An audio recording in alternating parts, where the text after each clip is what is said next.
It began with a quiet confirmation, one sentence spoken behind closed doors by a man who had served the palace longer than most courtiers had been alive. The head butler didn't raise his voice, didn't need to. Because what he revealed about Prince William inheriting Diana, Princess of Wales's private letters, wasn't just unexpected, it was explosive. Before we go deeper into what this really means for the royal family, make sure to subscribe so you don't miss a single update. The words didn't echo through corridors or spill into public halls. They moved quietly, deliberately, slipping from one trusted ear to another, carried not by headlines, but by hushed urgency. For decades, it had been assumed firmly believed that everything tied to Diana had been carefully processed through the palace system, catalogued, archived, and ultimately contained. That nothing existed outside the reach of protocol. And yet, in a single moment, that belief fractured. Because this wasn't about official records or curated memory, this was something else entirely. Something personal. Something hidden. Reports began to surface in careful whispers, suggesting that a private collection of Diana's handwritten letters had been safeguarded far from the formal archives, shielded even from those who managed the crown's most sensitive materials. The idea alone unsettled seasoned aides, many of whom had spent years believing they understood the full extent of Diana's preserved legacy. They didn't, and the realization spread quietly, but with unmistakable force. What made it more unsettling was the manner in which these letters changed hands. There had been no public acknowledgement, no ceremonial transfer, no trace within the usual administrative pathways. Instead, the collection was said to have been passed directly to William, bypassing the rigid structure that governs royal assets. That deviation alone raised questions no one seemed prepared to answer. Why would something of such potential significance be handled outside the system designed to protect it? And more importantly, who had ensured it remained hidden all these years?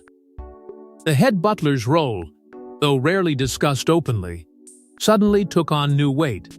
As one of the few figures who operated between the personal and institutional worlds of the monarchy, his quiet confirmation carried an authority that could not easily be dismissed. Inside the palace, reactions were subtle, but telling. Conversations slowed. Routine briefings carried an undercurrent of tension. Those who had long navigated the delicate balance of loyalty and discretion found themselves confronting something unfamiliar, a narrative that existed beyond their control. And then there was Catherine. According to those who claim knowledge of the moment, her response was not one of confusion, but of realization. A stillness, a silence that spoke louder than any words. Because if these letters were as personal as suggested, then their existence meant something far greater than forgotten correspondence. It meant Diana had chosen to leave behind a voice, one that had never been filtered, never been reshaped, never been contained. And now, that voice belonged to William. Not as an heirloom, but as a responsibility. And as the weight of that responsibility began to settle, one truth became impossible to ignore. This was not simply about rediscovering the past, it was about confronting it. Because whatever lay within those pages had been kept hidden for a reason. Protected, preserved, and ultimately passed down at a moment that did not feel accidental. The timing alone suggested intent, and intent, within the monarchy, is never without consequence. But what those letters truly contained, and why they were kept hidden for decades, would soon shake the very foundation of the monarchy.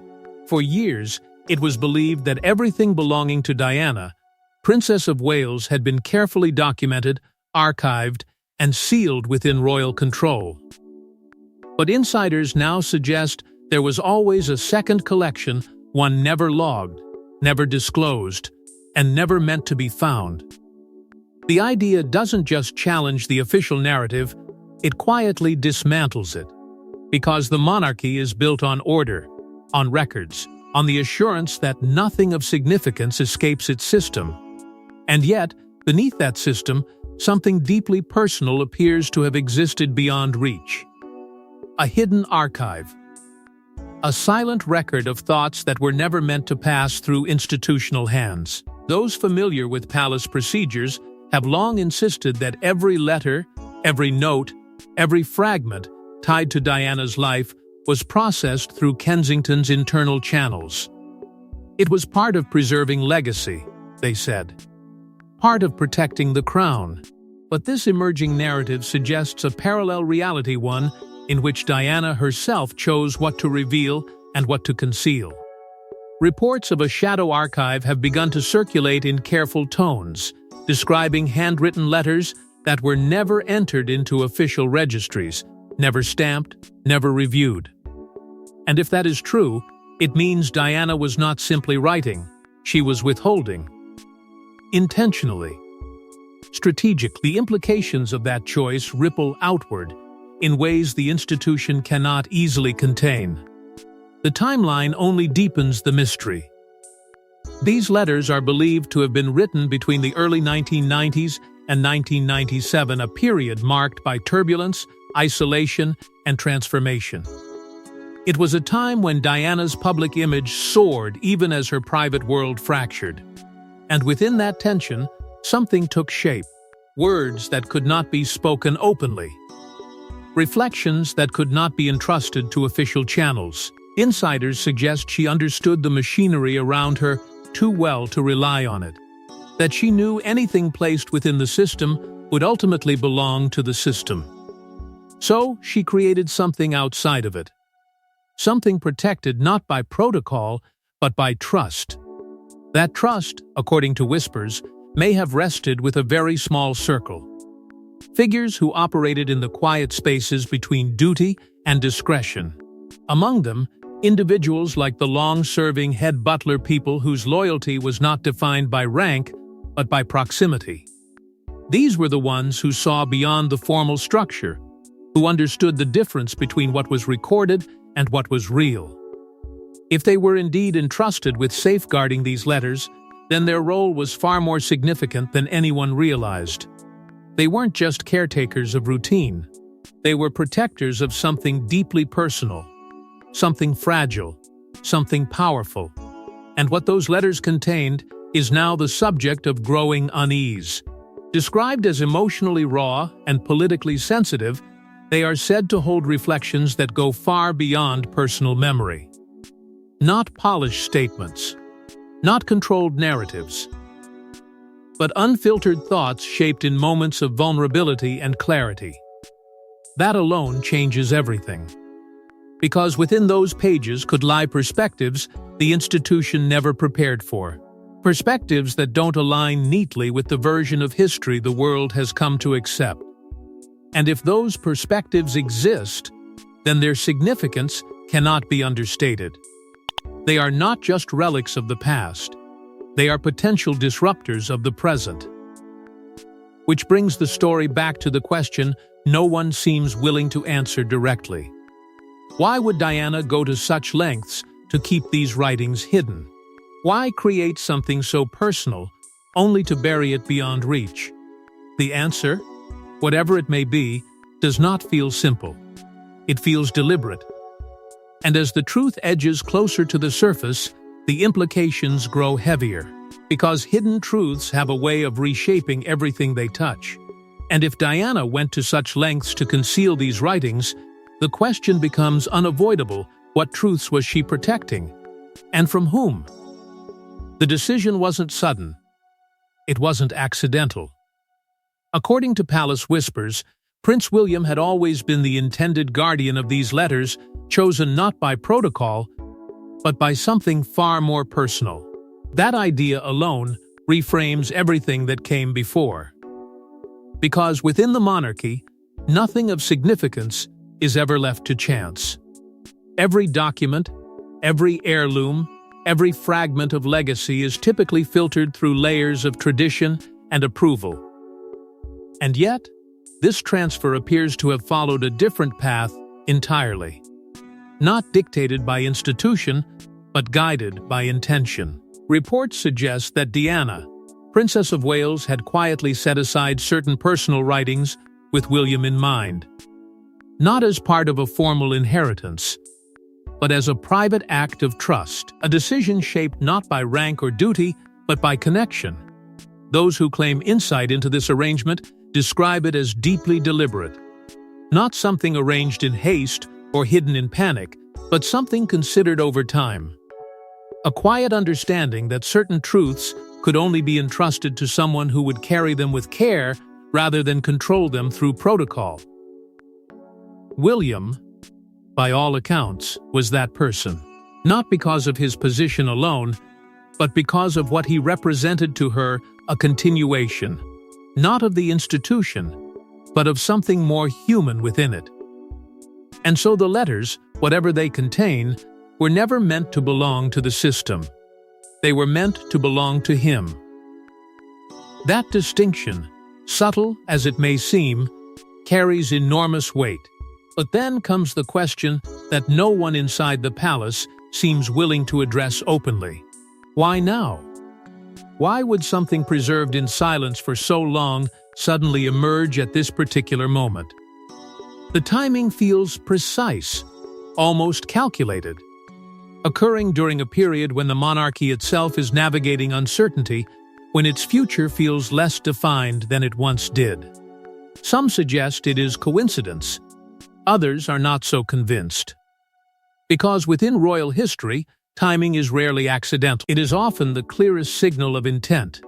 And if this moment was chosen, then it forces a deeper question: was this always meant to happen now? For William, the impact is said to be immediate and profound. Descriptions of his reaction remain carefully measured, but consistent, emotionally affected, yet composed. A man confronted not just with words, but with the weight behind them, because these are not distant historical documents. They are personal, direct, unfiltered. And receiving them is not simply an act of remembrance, it is an act of responsibility, one that cannot be delegated, cannot be softened, and cannot be undone. In that moment, the role of heir takes on a different meaning, not just as future king, but as keeper of something far more fragile.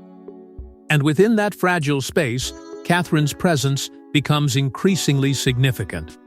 Not as a figure of protocol, but as a confidante, someone who exists outside the immediate burden of inheritance, yet close enough to understand its weight. Those familiar with their dynamic suggest that her role is not to influence the decision, but to steady it, to provide clarity where emotion threatens to overwhelm.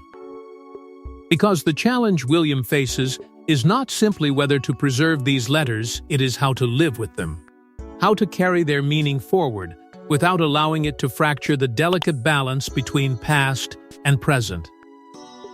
That is why this inheritance is being described as something more than personal. It is symbolic, a passing of truth that exists outside official history, a quiet acknowledgement that legacy is not always defined by what is recorded, but by what is remembered. And in accepting that legacy, William is stepping into a role that no title could have prepared him for. One that demands not just loyalty, but judgment. Not just silence, but understanding. But as William stepped into this role, it quickly became clear he wasn't just inheriting memories, he was inheriting consequences. Those who claim to know the contents speak carefully, almost cautiously.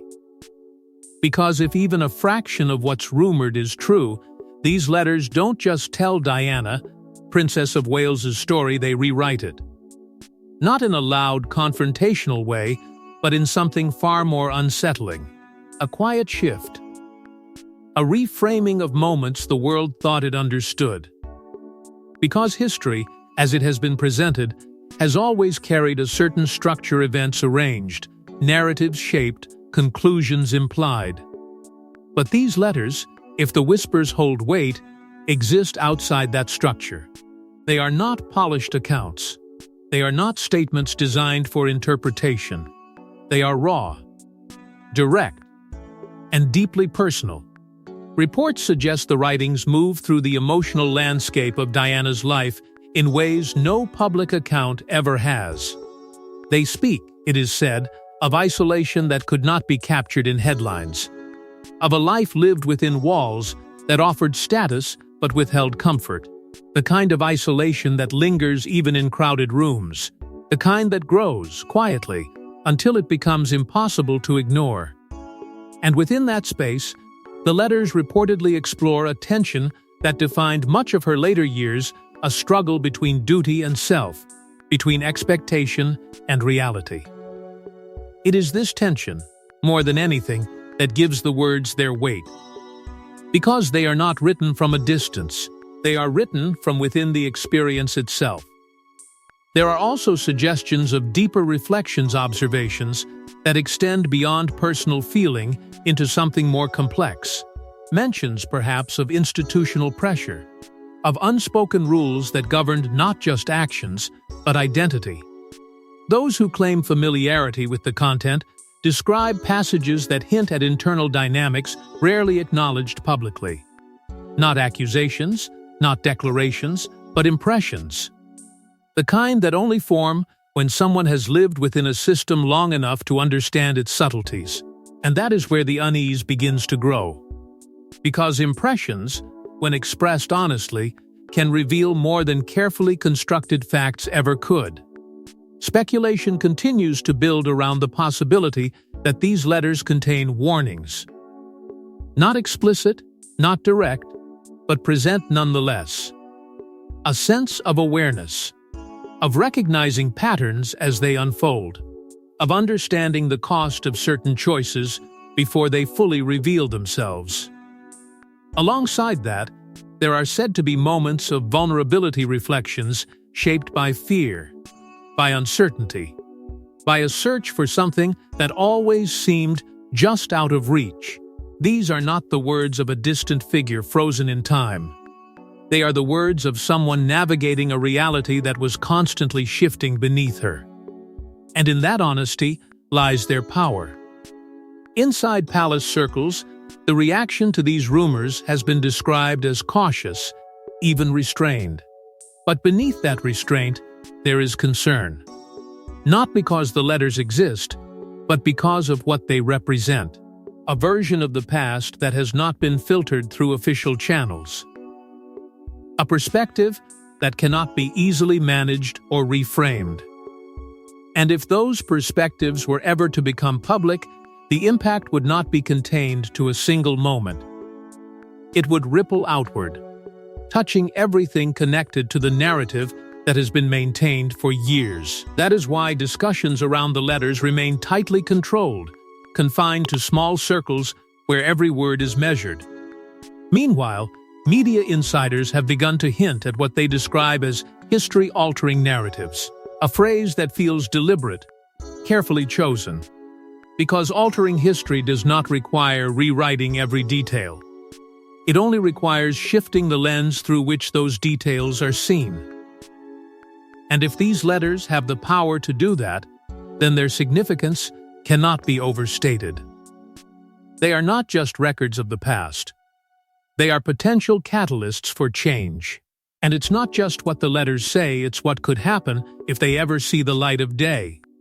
Inside the palace, the mood reportedly shifted overnight. Conversations became quieter. Doors stayed closed longer. Because the existence of those letters introduced a variable the monarchy could not control. It wasn't panic. Not openly. The institution had faced crises before and learned to absorb them with discipline. But this felt different. This was not an external threat, not a public controversy that could be managed through statements or carefully timed appearances. This was internal, personal, and most unsettling of all, it was unpredictable. Because unlike every other element within the system, these letters existed outside its reach. They were not created for the crown, not filtered through its processes, and not shaped by its expectations. And that alone changed the dynamic entirely. Reports suggest that senior members of the royal family were quietly briefed in a series of tightly controlled discussions, not formal gatherings, not recorded sessions, just private conversations held behind doors that rarely closed without reason. The tone, according to those familiar with the situation, was measured but serious. There were no raised voices, no dramatic reactions. But there was concern, a steady, controlled awareness that something significant had surfaced. Because once the existence of the letters was acknowledged, the conversation could no longer be avoided. What they contained, who had access, and what their existence meant for the carefully maintained narrative of the monarchy. At the center of those concerns was a familiar tension: reputation versus reality. The monarchy has always operated on a delicate balance between the two, presenting a version of continuity that reassures while quietly managing the complexities beneath. But these letters, if they hold even a fraction of what is rumored, threaten to disrupt that balance, not through direct confrontation, but through perspective, a shift in understanding that cannot easily be reversed. That is why discussions quickly moved toward containment, not in the sense of suppression, but in control, ensuring that access remained limited. That knowledge did not spread beyond those who needed to know, that the situation remained, above all else, contained within the institution. Security and confidentiality became immediate priorities. Not just physical security, but informational. Who knew? Who might come to know? And how quickly that knowledge could move beyond palace walls. Advisors, long experienced in navigating sensitive matters, reportedly emphasized caution at every step. Not because they doubted the institution's ability to respond, but because they understood the nature of what they were dealing with. This was not a document that could be interpreted at will. It was a voice, and once a voice is heard, it cannot be unheard. When King Charles III was informed, the response was described in carefully chosen terms, measured but uneasy. A reaction that reveals more than it conceals. Because unease within the monarchy does not come easily. It emerges only when something resists the usual mechanisms of control. And these letters, by their very nature, resist. They do not belong to the present structure. They exist outside it, carrying with them a perspective shaped in a different time, under different pressures. That alone creates a quiet but undeniable tension. Within the palace, that tension has begun to take form as a divide, not a visible conflict, but a difference in approach. On one side, there are those who see the letters as part of history, something to be preserved, respected, and ultimately understood. On the other, those who view them as a risk, an element that could unsettle the stability the institution depends on. Both perspectives carry weight. Both reflect a desire to protect. But they lead in very different directions. And as those directions begin to emerge, the question becomes less about the letters themselves and more about what they represent. Because in the end, no amount of strategy can fully resolve what lies at the heart of this situation. The letters exist, they have been passed on, and they now sit in the hands of someone who must decide what they mean not just for himself, but for everything that surrounds him. But while the palace focused on containment, another question loomed: what would William choose to do with the truth? For Prince William, this was never about power. It was about his mother. But in the world he inhabits, even grief comes with consequences, and every decision carries weight far beyond the personal. The moment those letters came into his possession, the narrative shifted again. What had begun as a quiet revelation inside palace walls had now become something far more intimate, far more complex, because this was no longer about what existed or who knew. It was about what it meant. And meaning, in this context, is never simple. It is layered, emotional, and, at times, deeply conflicting. Reports suggest that William has approached the letters with a level of privacy that borders on isolation, not secrecy driven by fear, but by necessity. These are not documents that can be reviewed casually or shared lightly. Each page carries a voice he once knew, a perspective shaped in moments he may only partially remember. And as he moves through them line by line, thought by thought, the experience is said to be overwhelming in ways that are difficult to articulate. Insiders describe the emotional toll as profound, not sudden, not explosive, but steady. A quiet weight that builds with every word, every reflection, every realization. Because within those letters, he is not encountering history, he is encountering his mother. That distinction changes everything. It transforms the act of reading into something far more personal than any royal duty could prepare him for. This is not about preserving legacy through ceremony or statement. It is about confronting it in its rawest form. And in doing so, William is forced into a position few could truly understand, a place where memory and responsibility collide. Because while the letters may belong to him in a personal sense, their implications extend far beyond that.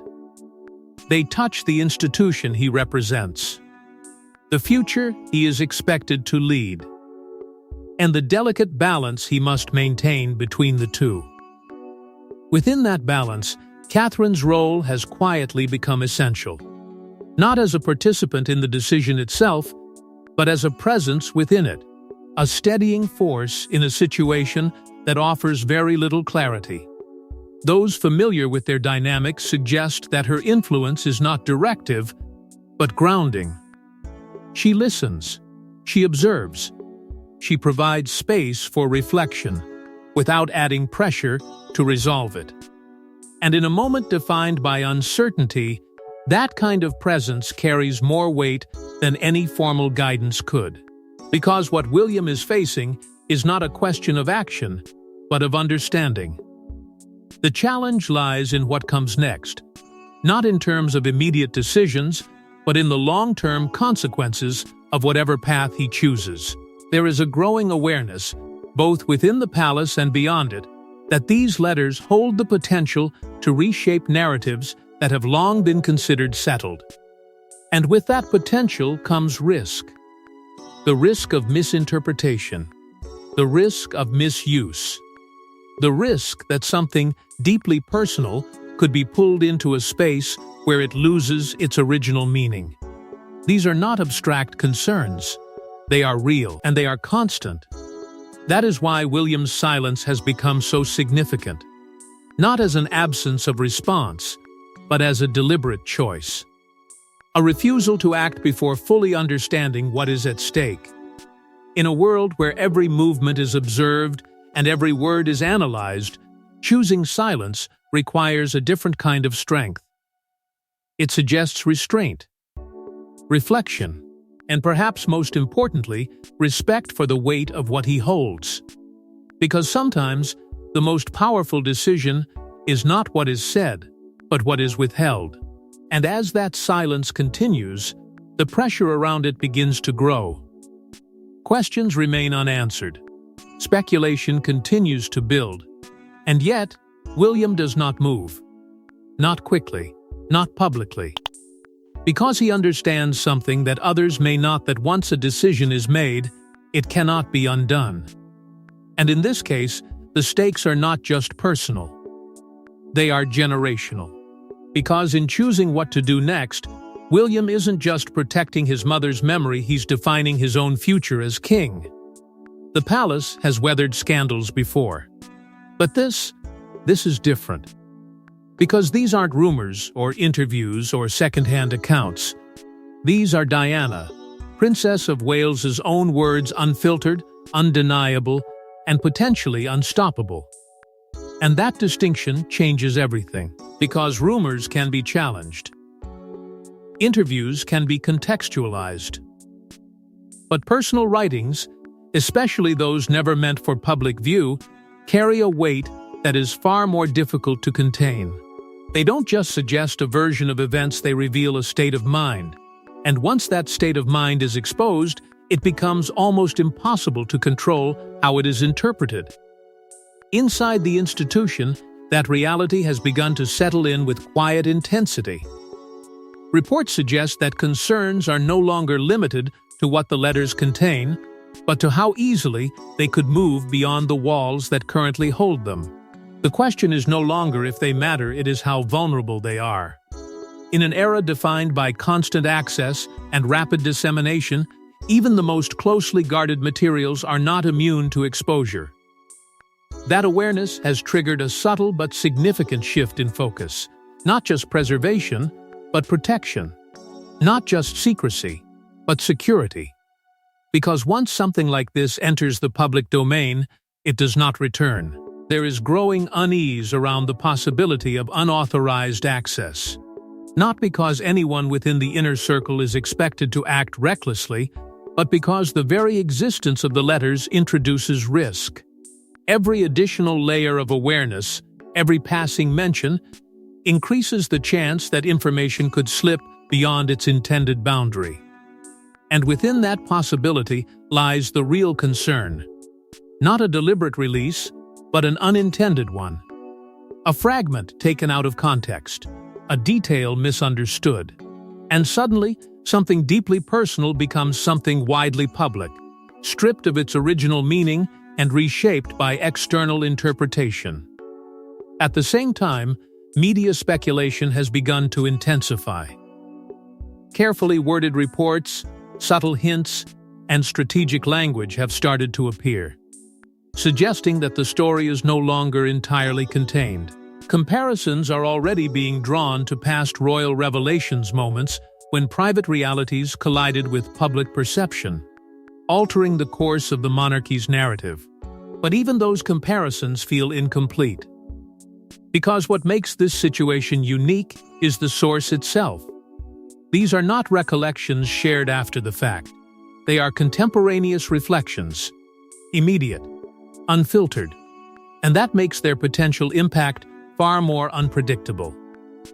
Advisors, those tasked with anticipating outcomes before they unfold, are said to be approaching the situation with heightened caution. Warnings of irreversible consequences have reportedly been voiced in private discussions, not as exaggeration, but as acknowledgement of what is at stake. Because once the contents of these letters are known beyond their current circle, they cannot be recontained. They will be interpreted, debated, analyzed. And in that process, their original intent may become secondary to their perceived meaning. That is the risk the palace is now quietly navigating. What complicates matters further is the dual nature of the letters themselves. On one hand, they are undeniably valuable, a historical treasure that offers insight into one of the most significant figures of modern royal history. On the other, they represent an institutional challenge, a narrative that may not align with the one that has been carefully maintained. And within that contradiction lies the central tension. The desire to preserve versus the need to protect. The importance of truth versus the stability of perception. Neither can be ignored. Neither can be easily resolved. And as this tension continues to build, the space between secrecy and transparency becomes increasingly narrow. The longer the letters remain hidden, the greater the curiosity surrounding them. The more they are protected, the more they are questioned. It is a delicate balance, one that requires constant adjustment. And yet, despite all the strategy, all the caution, all the restraint, one fact remains unchanged. The letters exist, they are real, and their significance is only growing. And as pressure builds from the outside, the final decision may come down to one man and one moment. Diana's voice was never meant to fade quietly into history. And now, through these letters, it may rise again, not as memory, but as revelation. That is what makes this moment feel so different from everything that came before it. Because this is not about revisiting a legacy that has already been defined. It is about encountering a version of that legacy that has remained hidden, preserved not for public reflection, but for a purpose that is only now beginning to unfold. And as that purpose comes into focus, it becomes increasingly clear that these letters are not simply remnants of the past. They are extensions of a voice that never fully disappeared, a presence that continues to shape the present in ways few could have anticipated. For Prince William, that presence is both deeply personal and undeniably significant. Because in holding these letters, he is not just remembering his mother, he is carrying forward something she left behind with intention. That dual role places him in a position unlike any he has faced before. Not just as an heir, but as a guardian of truth. A gatekeeper of words that were never meant to be filtered, yet now sit at the edge of becoming something far larger than their original purpose. And within that role lies a quiet but powerful tension. The need to protect what is personal, while understanding that its impact may extend far beyond the private sphere. This is where the story begins to shift once again.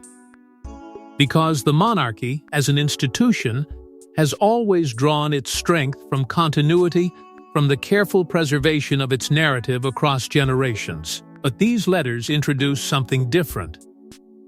A challenge rooted not in the present, but in the past. A perspective that exists outside the established structure, yet carries the potential to influence it in profound ways. And that creates a question the institution cannot easily answer. Should history remain as it has been presented, stable and controlled? Or should it be revisited, even if that means confronting truths that complicate the narrative? The weight of that question is not abstract. It is emotional. It is symbolic. Because Diana's words, if the whispers are to be believed, are not distant reflections. They are immediate, honest, and deeply human. They speak not just to events, but to experiences, not just to outcomes, but to the emotions that shape them. And that is what gives them their enduring influence. Because emotion, once expressed with clarity, has a way of resonating across time. It does not fade easily. It does not lose its relevance. Instead, it waits until the moment arrives when it can be understood in a new light. And perhaps that is what this moment represents. Not a conclusion, but a continuation. A point at which the past reaches forward, asking to be reconsidered, reinterpreted, perhaps even redefined. But that process is far from complete. The letters remain where they are. Their contents still largely unknown beyond a very small circle. Their meanings still unfolding. And as long as that remains the case, the story cannot truly settle. It lingers, it evolves, it waits. Because in the end, what makes this story so compelling is not what has already been revealed, but what still lies ahead. The choices yet to be made. The decisions that will shape how these words are understood, if they are understood at all. And within that uncertainty lies the true weight of this moment, not as a final chapter, but as the beginning of something that has yet to fully emerge. Because in the end, this was never just about letters, it was about a legacy powerful enough to challenge the crown itself. Thanks for watching. Please don't forget to like and subscribe, and we will see you in next one.